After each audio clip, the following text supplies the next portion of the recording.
Chers téléspectateurs, bonsoir. Mon invitée aujourd'hui est née en 1865 et décédée en 1951. Elle est la première personne à avoir exposé Pablo Picasso en France. Et puisque nous sommes aujourd'hui le 8 mars, Journée internationale des droits des femmes, qui de mieux que la première femme galeriste en France pour nous parler de sa condition de femme dans le milieu artistique du XXe siècle. Mesdames et messieurs, Berthe Weil. Berthe Weil, bonsoir. Bonsoir, Madame Nart. Commençons par le commencement. Voulez-vous, Madame Weil? Mademoiselle, s'il vous plaît. Pardon, mademoiselle. Pouvez-vous nous expliquer comment vous vous êtes retrouvée à la tête d'une galerie d'art? Galerie d'art, Vous savez, moi j'ai toujours trouvé le mot galerie un peu prétentieux. Je parlais plutôt de ma boutique d'art. J'aime bien le mot boutique. Il est rassurant, et puis on se dit que dans une boutique, on y va pour acheter des choses accessibles. Certes, mais votre boutique, elle s'appelait bien la Galerie Berthe Weil. Eh oui, je suis une personne pleine de contradictions. Bref, comment ai-je commencé? C'était ça votre question? Pour comprendre comment je suis devenue marchande d'art, il faut commencer par parler de ma famille, je crois. Nous étions 7 enfants, j'étais la 5e, et mon père, il était négociant, donc il gagnait correctement sa vie. Mais 7 enfants, ça coûte très cher à entretenir, surtout que ma mère, elle vouait une passion dévorante au théâtre. Et par dévorante, j'entends qu'elle préférait dépenser tout dans le théâtre plutôt que dans notre éducation. Résultat, il a fallu nous placer en apprentissage. Et alors, petite question, est-ce que c'était courant à l'époque que les jeunes filles aillent en apprentissage? Ah oui, oui, absolument. Surtout les personnes issues d'un milieu social modeste, comme le mien. Ce qui était moins courant, en revanche, c'est que justement les personnes issues de mon milieu social aillent faire leur apprentissage chez un antiquaire. Ma sœur, elle, voyez-vous, elle est allée chez un couturier. C'était beaucoup plus normal. Mais non, moi j'allais chez Mayer. Et c'est donc ce Mayer qui vous a donné votre goût pour l'art, finalement? Oui, il a eu une influence capitale sur ce que j'allais devenir plus tard. Mais curieusement, à l'époque, vous savez, c'est pour les gravures du XVIIIe siècle que je me passionnais. Oh, et pour les livres anciens. Oh, qu'est-ce que j'aime ça. Mais Madame Weil, je vous ai présentée comme étant la grande découvreuse de Pablo Picasso en France et vous me dites que vous préfériez les vieilleries. Oui, mes amours premières ne furent pas celles auxquelles j'allais consacrer ma vie, mais chez l'antiquaire, voyez-vous, je rencontrais le critique d'art Roger Marx. Et alors lui, c'était un passionné de peinture moderne qui voulait défendre les talents qu'il trouvait injustement méconnus. Et comme Mayer m'avait appris que l'important c'était de vendre ce qui me plaisait, quand plus tard j'ouvrais ma première boutique avec Marcelin, je décidai d'y exposer des jeunes. Oh, et des livres anciens bien sûr, il y a toujours eu des livres anciens chez moi.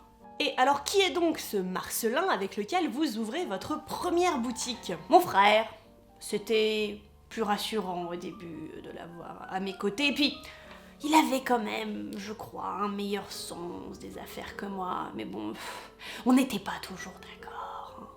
Moi, je voulais vraiment me consacrer aux œuvres des jeunes, et lui, il préférait vendre des dessins d'illustrateurs ou des antiquités parce que ça se vendait mieux.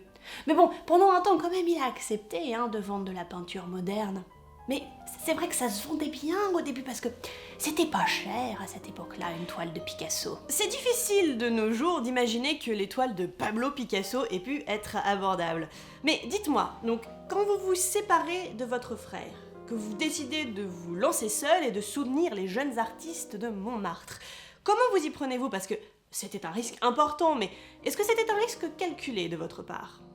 En calculé, certainement pas, mais vous voyez, j'allais à l'exposition universelle Oui, c'était en 1900, et je faisais la découverte de nouveaux talents, Isidro Nonel, Carlos Casagemas, et bien sûr, Picasso.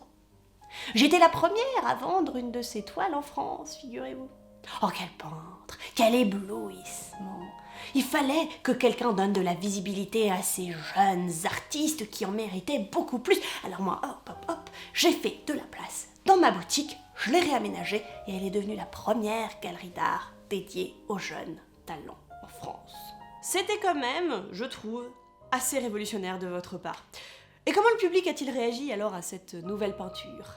Je ne vais pas vous mentir, au début ça a été un peu difficile et je vendais plus d'illustrations, de gravures, de caricatures que de toiles. Mais peu à peu, ma galerie a trouvé son public. L'avant-garde artistique faisait son chemin dans l'esprit des gens. Le fauvisme a eu du mal à se faire accepter, le cubisme un peu moins, et ainsi de suite. Mais malgré tout, c'est vrai que le grand public, il avait toujours du mal. La première fois que j'ai exposé Roberto Diaz de Soria, par exemple, je me souviens, dans la galerie, il y avait une dame qui rigolait. Elle est venue me voir et elle me demande « Ça se vend, cette peinture, madame ?» Je lui dis « Bah oui, bien sûr que ça se vend. » Et je lui demande pourquoi est-ce qu'elle est hilar. Et elle me dit qu'elle rit parce qu'elle ne comprend pas. Ah, qu'est-ce que ça m'a agacée. Là, je me suis dit, il faut lui rabattre un peu son caquet. Alors, je lui ai demandé « Comprenez-vous l'anglais, madame ?» Elle ne le comprenait pas, alors je lui demande si quand elle lit un livre en anglais, elle pouffe également parce qu'elle ne comprend pas. Oh, ça l'a soufflé. Bon, je pense que tous nos téléspectateurs se demandent qu'est-ce qu'elle a répondu. Rien, elle n'a rien répondu sur le coup, mais elle est revenue quelques jours plus tard et elle m'a dit « Je ne viens pas rire, madame, je viens apprendre. » Ah, quel souvenir plaisant. Il y en a eu d'autres, malheureusement, qui ne l'étaient pas autant. Je me souviens, par exemple, quand j'ai dû changer de local pour la première fois, parce que je n'avais plus les moyens de payer mon premier remplacement pour ma boutique, j'ai reçu la visite d'un Italien. Oh, bel homme, intelligent, cultivé, et puis, quel peintre. Au début, j'ai eu quelques réticences à l'exposer, c'est vrai, parce que il était si souvent ivre-mort. Mais j'ai cédé, parce que face à un tel talent, on ne peut que céder. Donc j'organise une exposition, parmi laquelle il y avait pas mal de nus. Or, ma nouvelle boutique, elle se trouvait face à un commissariat. Et le commissaire, curieux comme tout, il voit la foule du vernissage. Donc il arrive, il jette un œil par la fenêtre et il voit un nu féminin. Ni une ni deux, je me retrouve face à un agent qui me somme de retirer ces toiles nues de mes murs. Vraiment? Je suis étonnée parce que c'est vrai que je croyais que le XXe siècle était quand même un peu plus à l'aise avec le corps nu en peinture. Oui, mais comme me l'a dit l'agent, ces nus, ils ont des poils. Ah, le progressisme, vous savez, ça prend du temps. En attendant, moi je suis bien contente parce que un de ces fameux nus, il s'est vendu 68,9 millions de dollars chez Sotheby's en 2010. Pas mal.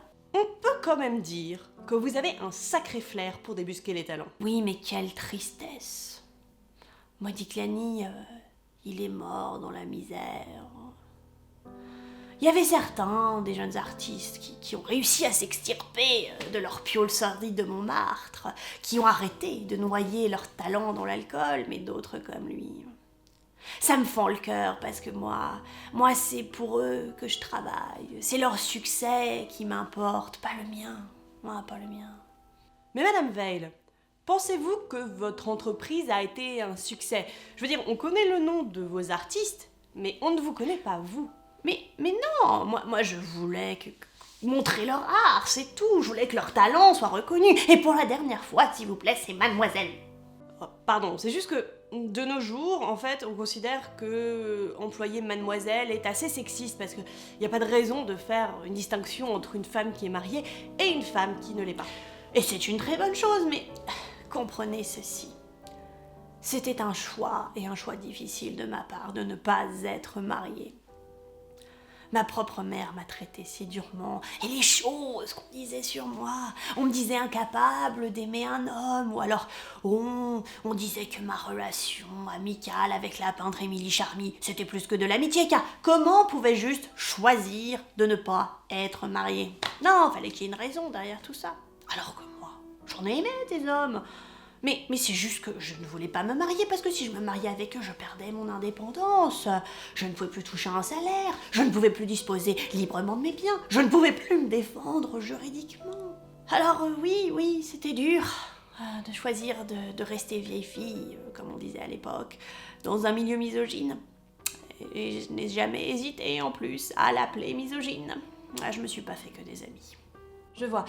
Mais alors, est-ce que vous vous considérez comme féministe? Oh, vous savez, moi, de mon temps, le mot féministe, il n'existait même pas, mais...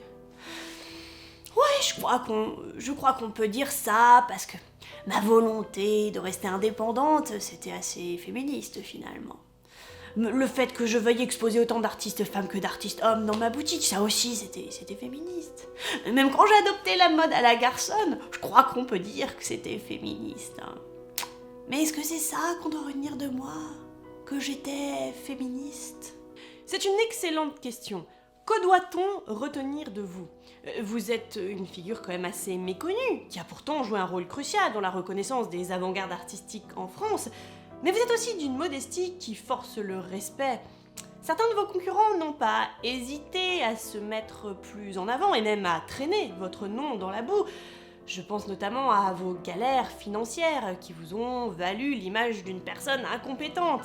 Et cette image vous colle un peu à la peau. Je crois qu'il faut tenir compte du fait que j'étais pas une très bonne marchande. Je ne vendais pas les toiles assez cher. Peut-être parce que je faisais ça pour l'amour de l'art. Et puis pour l'amour de mes artistes aussi, parce que j'en ai dépensé de l'argent pour leur venir en aide. Oh, qu'est-ce que j'ai vendu comme livre ancien pour soutenir Raoul Dufy. C'est vrai que la fin de ma vie aurait été vraiment dure hein, si je n'avais pas reçu l'aide de mes protégés. Même Picasso, toute sa vie, toute ma vie, il m'a donné des choses à vendre alors même que je n'étais plus sa galeriste. Oh oui, très vite il m'a lâché, il avait trouvé un marchand qui arrivait à vendre ses toiles à leur juste prix. Je crois que j'avais une vision un peu datée du monde de l'art et je n'ai pas su m'adapter. Berthe Weil, je voulais vous remercier d'avoir été avec nous sur ce plateau ce soir et je voulais aussi vous dire merci pour tout le bien que vous avez fait au monde de l'art et au féminisme. Je pense pas que vous vous viviez comme une grande figure d'aucun des deux, mais je crois que ce sont aussi les figures plus petites, plus discrètes qui font bouger les choses. Merci à vous de m'avoir reçu. Chers téléspectateurs, je voulais vous remercier d'avoir été au rendez-vous ce soir et je vous souhaite à tous et à toutes une excellente journée des droits des femmes. Bonsoir.